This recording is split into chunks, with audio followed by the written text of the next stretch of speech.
Сайн байцгаана уу? Та бүхэндээ энэ өдрийн мэндийг хүргье. 365 өдөр гайхамшигтай хамт подкастын маань өнөөдөр ч хэд дугаар илээ? 6 дахь дугаар эхлэхэд бэлэн болжээ.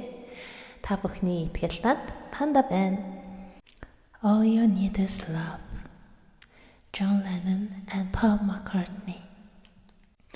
Өнөөдрийн персептийг сонсон дараад та бүхнийг л танил байж магадгүй. Мэдээж John Lennon and Paul McCartney-гээс сонсохоор бид бүхний сайн мэдэх Beatles хамтлаг маань байдаг лээ. За тэгэхээр мэдээж энэ дуг энэ яг одоо персепт манд гарч ирдэг дууг сонсоогүй хүн гэж бол байхгүй бах. Энэ бол хайр бол бүгдийг өөрчилдөг, биднийг өөрчилдөг, биднийг холбодог. Хайр бол ертөнцийг зөвлөдөг гэсэн утга санаа бүхий дуу байдаг лээ. Хэрөө яг сайн санахгүй байвал дахиад нэг сонсоод үзээрэй. За тэгэхээр өнөөдрийн маань персепт бол үнэхээр яг өмнөх нэг энэ папаягийн үг байсан шүү дээ. I am what I am гэд. Яг л тэр шиг all you need is love. Чамд хэрэгтэй зүйл бол хайр юм аа. Бүр одоо нэг хэрэгтэй бүх зүйлийг хайр маань агуулж ядгаа гэд. Хайр гэдэг нь өөрөө ерөөхдөө тийм ерөхийн утга агуулгатай үг л дээ. Бүх төрлийн харилцаан дээр хайр гэдэг зүйлийг бас хэрэгжилж болдог.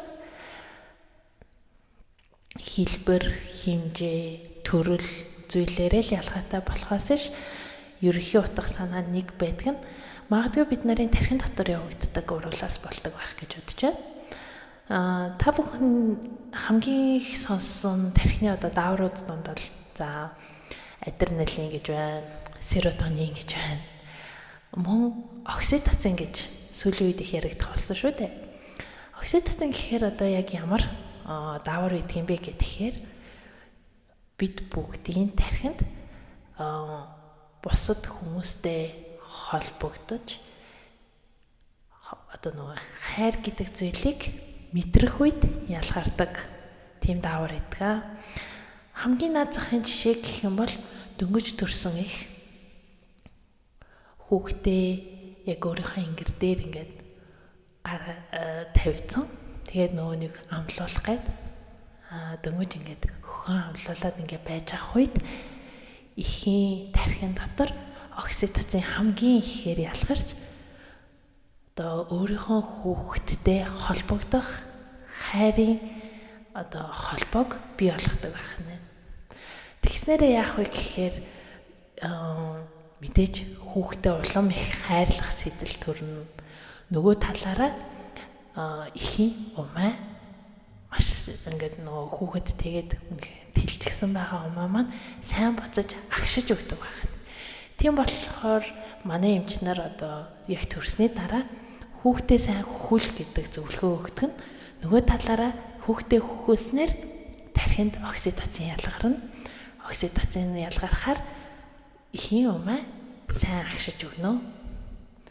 Тэгээд дараа нь ямар нэгэн байдлаар хүндрэлгүй их хүүхэд хоёр эмнэлгээс гарч гэртээ хайрх болно гэдэг тийм зүйл байгаа.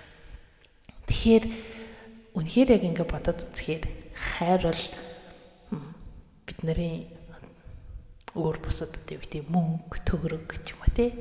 Эсвэл нэг тийм гоё шоудаж моодах тиймэрхүү юмнаас илүү бид нарт үнэхээр л хэрэгтэй зүйлээсэн байх нь. За өнөөдрийн нэг даалгавар өөрийнхөө ойр татны нэг хүнийг бүр ингээд нэг сайхан тэврээрэй. Яг тэгвэл окситоцин маань өөр зөвхөн одоо нөгөө нэг хүүхэд их нь хүүхдээ хөхүүлэхээс гадна яаж ялгардаг вэ гэхээр нөгөө нэг бидний ярьдаг скиншип буюу хүрэлцэх мэдрэхүйгээр бид нар ингээд арьсаараа хүрэлцээд бид нар хоорондоо холбоотой байна гэдгийг мэдэрснээр окситоцин ялгардаг тул өнөөдрийн даалгавар бол өөрийнхөө ойр татны хүмүүсийг тэврээрээ. Тэгээд тэрснийхэн дараа ямар хуу мэдрэмж төрсөн бэ гэдгийг доор комент хэсэгт үлдээгээрэй. За тэгээд өнөөдрийнхөө дугаарыг үгээр өндөрлөе. 365 хоногийн турш чамтай хамт байх чиний итгэл таамт Панда.